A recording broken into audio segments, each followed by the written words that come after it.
एक गांव में अर्जुन नाम का एक लड़का रहता था।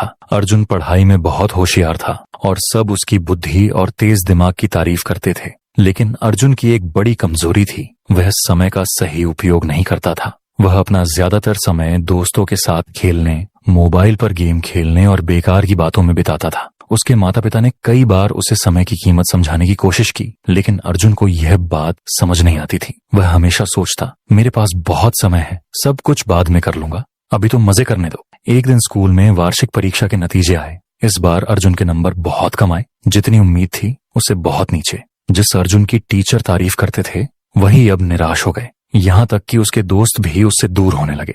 घर लौटकर अर्जुन ने अपने माता पिता को रिपोर्ट कार्ड देखते हुए निराश देखा। अर्जुन को खुद पर गुस्सा आया, लेकिन उसे समझ नहीं आया कि अब आदत कैसे बदले। उस रात अर्जुन अपने दादाजी के पास गया, जो गांव के सबसे समझदार और सम्मानित बुजुर्ग थे। दादाजी के पास बैठकर अर्जुन ने अपनी परेशानी बताई और कहा, दादाजी, मैं समझ नहीं पा रहा कि मैं इस बार फेल कैसे हो गया, जबकि मैं एक अच्छा छात्र हूँ। दादाजी मुस्कुराए और बोले, बेटा, समस्या यह नहीं कि तुम अच्छे छात्र नहीं हो, समस्या यह है कि तुमने समय को हल्के में लिया। समय बहुत कीमती होता है, अगर इसका सही उपयोग करो तो सफलता मिलती है, और अगर इसे बर्बाद करो तो ये पीछे खींच लेता है। अर्जुन ने हैरानी से पूछा, लेकिन दादाजी, समय तो हमेशा होता है ना, मैं बाद में भी सब कर सकता हूँ। दादाजी गंभीर होकर बोले, नहीं बेटा, समय नदी के बहते पानी जैसा है, जो बह गया वो कभी वापस नहीं आता। चलो मैं तुम्हें एक कहानी सुनाता हूँ, जिससे तुम्हें समय की कीमत समझ में आएगी। दादाजी ने कहानी शुरू की। बहुत समय पहले विक्रम नाम का एक शक्तिशाली राजा था। उसके पास बहुत धन दौलत, भव्य महल और ढेरों नौकर थे, लेकिन उसे भी समय बर्बाद करने की आदत थी।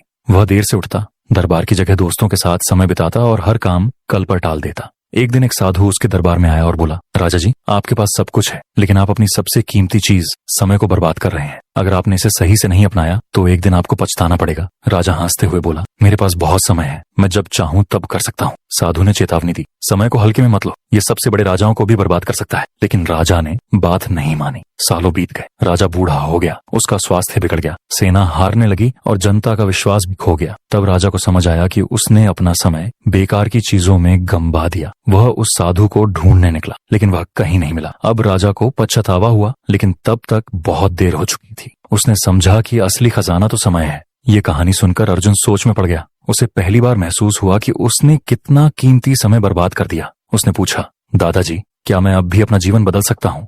दादाजी मुस्कुराकर बोले, बिल्कुल बेटा, समय का चक्र कभी रुकता नहीं। अगर आज से तुम समय का सही उपयोग करना शुरू करो तो तुम्हें सफल होने से कोई नहीं रोक सकता। लेकिन याद रखना, जो काम आज कर सकते हो उसे कल पर मत टालो। उस दिन के बाद अर्जुन ने संकल्प लिया कि वह समय का सही उपयोग करेगा। उसने एक दिनचर्या बनाई, हर काम के लिए समय तय किया। वह सुबह जल्दी उठने लगा, पढ़ाई पर ध्यान देने लगा और व्यर्थ की बातों से दूर रहने लगा। धीरे धीरे उसके मेहनत के अच्छे नतीजे आने लगे।